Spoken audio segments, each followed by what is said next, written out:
Hello, and welcome to Real Mindful. This is where we speak mindfully about things that matter. We're here twice a month to introduce you to some of the teachers, thinkers, writers, and researchers who are engaged in the mindfulness movement. You'll hear all kinds of conversations here about the science of mindfulness, the practice of it, and the heart of it.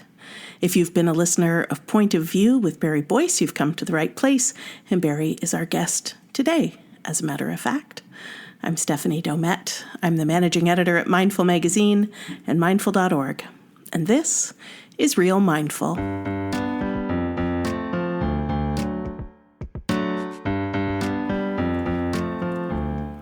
Barry Boyce is the founding editor of Mindful and mindful.org, and in every issue of the magazine, he writes the back page column Point of View. Barry has a deep mindfulness practice developed over decades, and he's the author of the book The Mindfulness Revolution. And Barry and I connected on Zoom recently to talk about his column in the December issue of Mindful, where Barry explores the role stories play, the way they sometimes expire, and what's at stake when we don't look past our stories to tune in with what's actually happening in our firsthand experience. I hope you enjoy this conversation as much as Barry and I did. Barry Boyce, hello, welcome back. Great to be back. Always a pleasure. A pleasure for me as well. And in this conversation, in this column, in the December issue of the magazine, you're writing about one of my favorite subjects in life and one of my thorniest challenges as a meditator, and that's stories.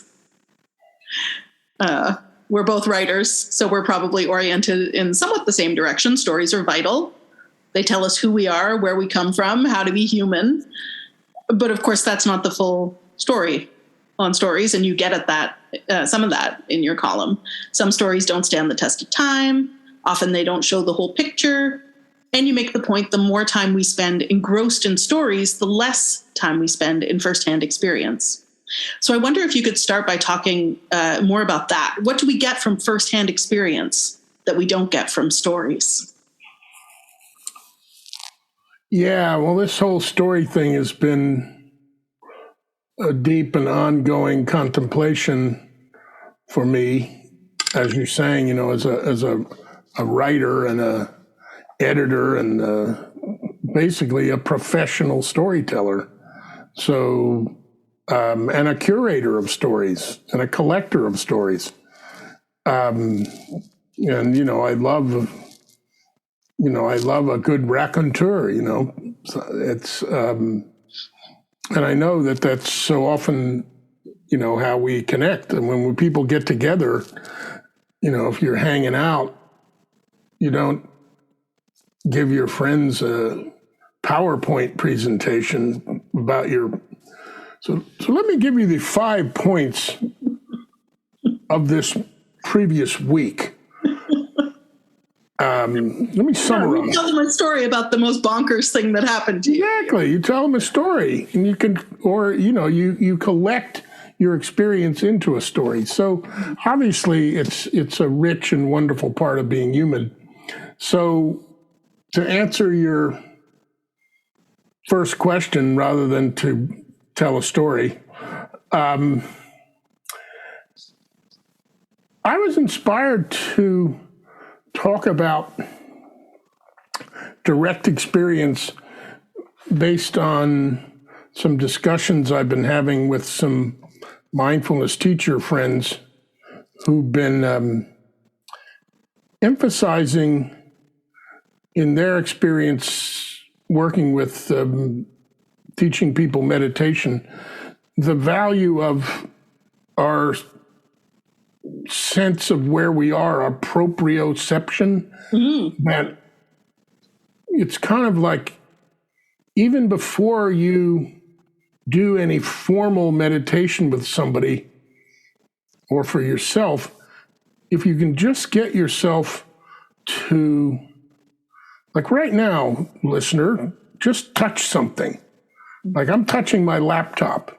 It's warm, right? That sensory experience is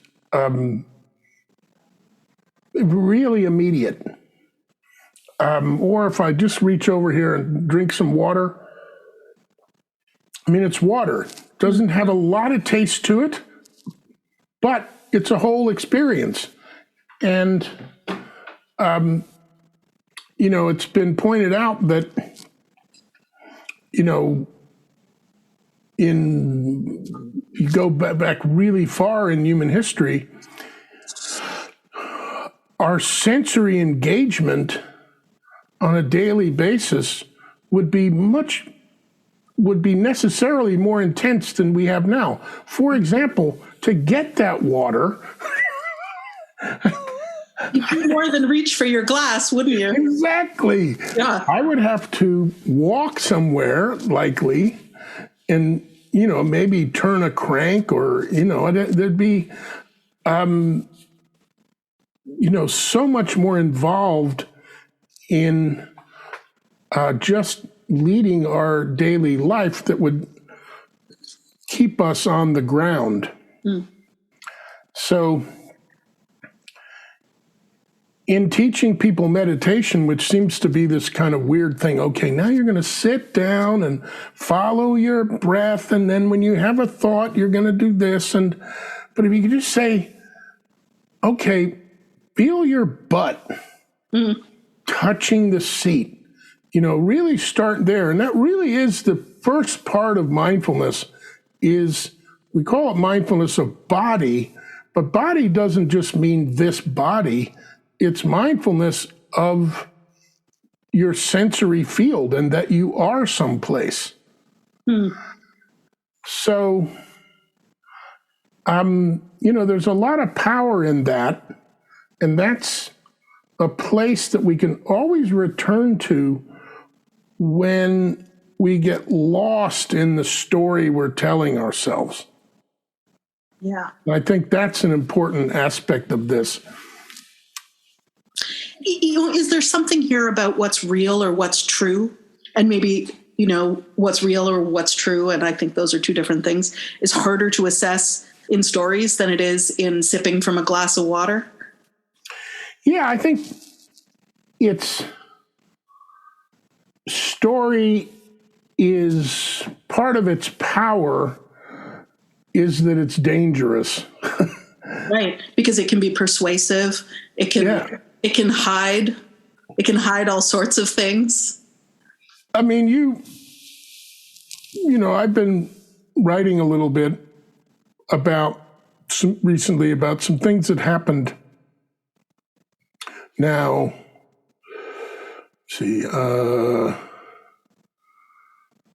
55 years ago. And I realize, okay, there's no way this is photographically or objectively true. Right. And, if I publish this, I may have to put some quotes. All stories that are old, that are people's memoirs from like childhood or something, should carry that kind of disclaimer. Yeah. There's no way that what I'm recollecting isn't a narration that I'm creating on the spot from fragments. So when we try to think about, okay, what happened yesterday when I had that argument with Jane? And when you start constructing that narrative of what happened, it organizes it and makes it coherent, but, it's also no longer firsthand experience, and therefore it's a little bit dangerous. Right, and it doesn't take into account Jane's point of view either, does it? Exactly. You start making up stuff about where Jane was at and so you narrow the context. It's like, this is a novelist, you have to put a frame around something. A container of some sort. Yeah, you're not going to okay, this novel is about everything that happened all the time, everywhere. All the perspectives on it. That's right. Every nuance. No, it's a more narrow, the flashlight that you're using you can only shine it on part of the story, and you're making that choice. And we're doing that too when we're distilling our own experience into story, right? I think that's a really good observation. Yeah, Alison Gopnik, a developmental psychologist, who's the sister of Adam Gopnik, the writer, she talks about the childhood brain and the difference between the flashlight and the searchlight, or the lantern. She talks about the flashlight and the lantern. So, when we focus that flashlight, in order to make a coherent story, what are we leaving out at the edges? The lantern kind of is that where we're stepping back and loosening the desire to make it all coherent. And it's not like one is bad and the other is good, but we need both. Right. Right. I'm like having this moment of realization of just that drive toward coherence has been my whole life. Like that's really strongly been my orientation. Let me take these things and let me make them somehow make sense. And I will fit them together in whatever way I need to, sometimes forcing them in. Have you ever had a conversation with a sibling about like your family or your home life, and you come to realize, wow, we have there's some overlaps in our narrative. Yeah. But there's also, it's like, did we grow up in the same house? Exactly. I'm sure I remember seeing you there. I'm thinking of a time when I was a little kid, and this is a story that, is in family lore.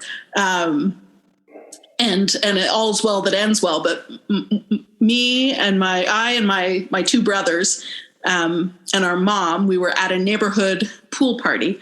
And this was before any of us had learned how to swim. And so the kids were in the pool unsupervised because it was the 1970s, and the moms were in the gazebo drinking iced tea. And there was no rope up to delineate a deep end and a shallow end.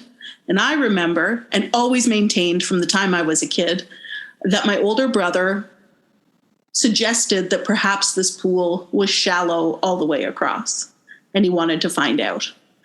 And I was game for finding out, but I was always been kind of cautious and a bit of a chicken. So I was going to hold on to the wall of the pool and just push my toe down to see if it was going to get deeper.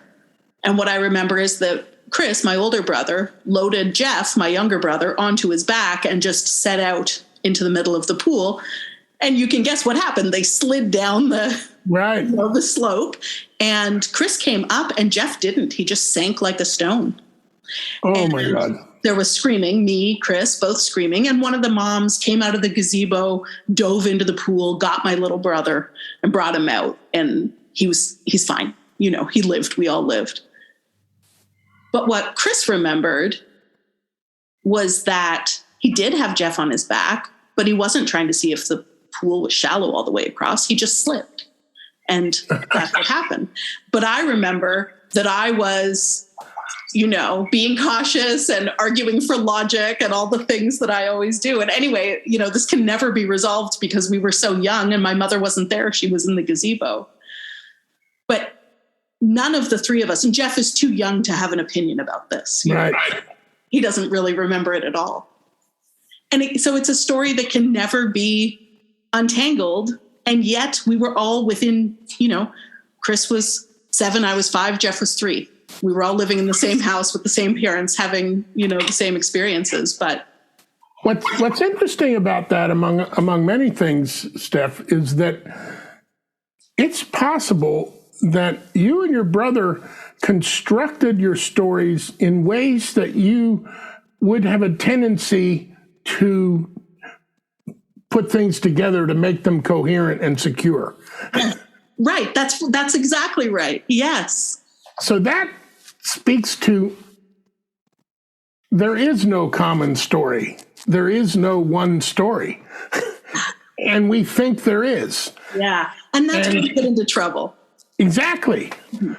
As long as we can be playful and recognize how story actually works, that it can be transparent, it's a version, then we're on safer ground. It's as the story starts to get solidified into the story, the truth, the definitive way. And, that gets us into I'm sure we were going to go there, but as I did in the piece, the problem of media. Right. Where so many of our stories come from, right? And you write about what media means, which is a mediator, how do I want to say this? A kind of a lens through which, or a filter through which. Yeah. Well, media sits in the middle. Yeah. Between your mind and firsthand experience. Right. And media organizations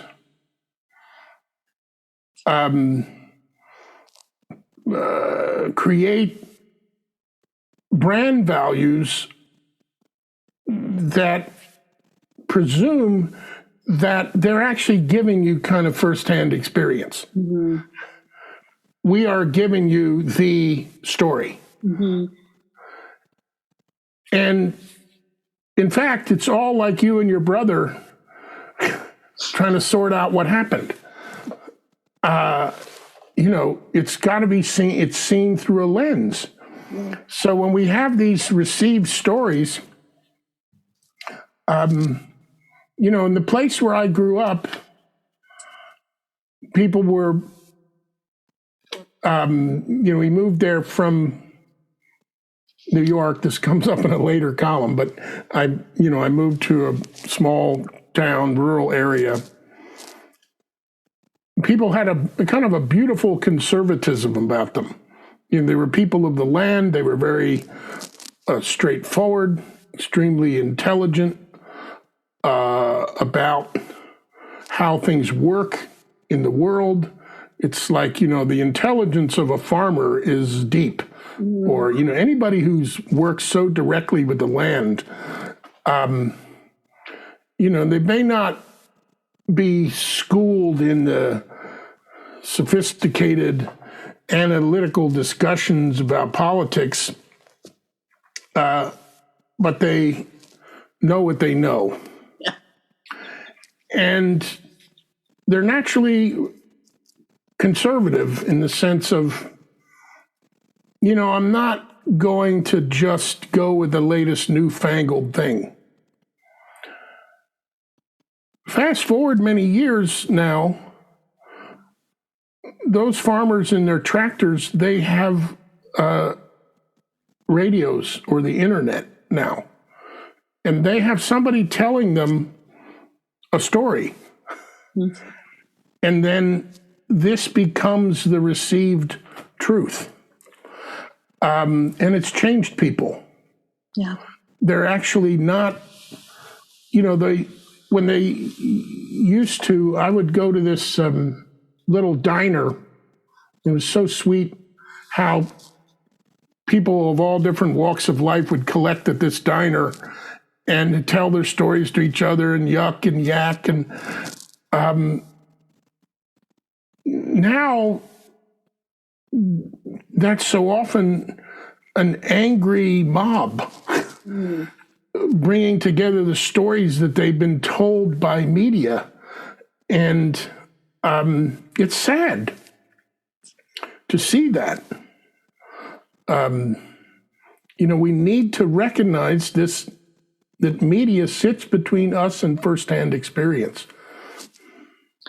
And I'm thinking about that. I'm thinking about that firsthand experience and that sort of real simple way that you talked about of like having firsthand experience when you're beginning to meditate. It's the feeling of your seat on the seat and your feet on the floor. And the thing about that ground is that it can change too, right? I mean, everything is always changing. Some stories you write in your column about a couple of stories during the pandemic about places that were safe or seemingly untouched. And then the day after the story is published, it's already out of date because things changed so quickly. Everything is changing all the time. And so if we're getting caught in stories and we're not connecting with firsthand experience, we're missing a lot. Yes, exactly. And I think that connecting with firsthand experience enables us to be more aware of changes that are taking place. And, a simple example is,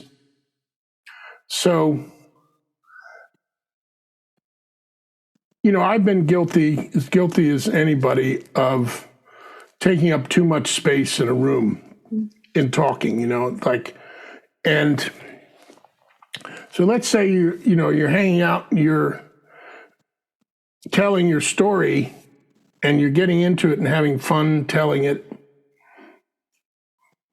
Meanwhile, you may not notice that your friend across the table, their expression is changing, and maybe it's time to be the listener.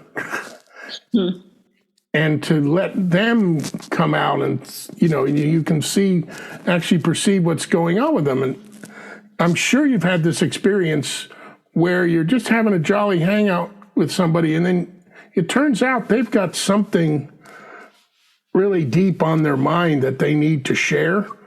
That experience? Oh, yes. As someone who also takes up a lot of conversational space. And, I think probably both of us being of that ilk, we have to remind ourselves, I have to, step out of that the being on role and leave some room. And that is firsthand experience. Paying attention to what's going on with others and, that your friend isn't the same person they were yesterday. And sometimes it's so vividly true. Like if what they reveal to you is, I have cancer. Right. Or I'm leaving my husband. Or my kid is really sick. Or I'm leaving my job. Or, that's firsthand experience too, not perceiving and what's going on with somebody. And it's part of getting out of our heads and getting out of storylines is leaving enough room to see change happening and being able to adapt and be part of whatever you need to be. To respond. That's a really powerful reminder. Barry, for me as a meditator, and I'm relatively new to the practice. I think maybe 3 or 4 years I've been learning. I really struggle against the why. When something arises or I experience sensation during a body scan, my immediate impulse is to investigate why. And then I'm often running with a narrative. Right. Help. Yeah, that's a tricky one. To undercut that why is, there's a saying that speaks, I think, directly to that not knowing is the most intimate. That you need some kind of something that suspends the part of your mind that wants to find the problem. That is my mind. What you're suspending there, though, Steph, it's not like, you've got an evil bully in your brain that, you got to we gotta leave that aside. Yeah. You have in your mind an aspect of mind that needs to find sources of problems. Mm-hmm. Like if you start hearing a noise in your car, you go, oh, well, whatever. I'm just going to suspend any judgment about that. Or, oh, what was that big bang down in the basement? Who knows? I'll just suspend judgment about that. Oh, what's that pain in my leg? Oh, whatever. So it's a natural part of who we are to figure, we need to figure things out. However, mindfulness meditation is a space where we can suspend that and have some faith that for these subtler things, they take a little bit longer time to unfold. Because you're getting to know yourself in more and more intimate ways, as some people have said, classic analogy, there are more and more layers to this onion. Mm-hmm. And, think of somebody you've known like 25 years, 30 years, the phases of getting to know someone and knowing them during one aspect of their life where you thought they were one kind of person, and then, you get these more complex relationships where somebody is your hero and then they screw over a close friend of yours, and then you realize, how do I reorient that? Do I hate this person now? Or so getting to know ourselves is a slow process. So it's helpful to suspend quickly trying to figure things out. Does that make any sense? That makes perfect sense. It's the quickly part. It's the quickly part. I don't have to put aside my problem-solving brain, which is a part of my brain that I really prize quite highly. And so does everyone I know. I'm the problem solver in every group that I'm in. As you know, I'm one of the problem solvers at Mindful as well. I don't have to put that aside. I just don't have to always be in it.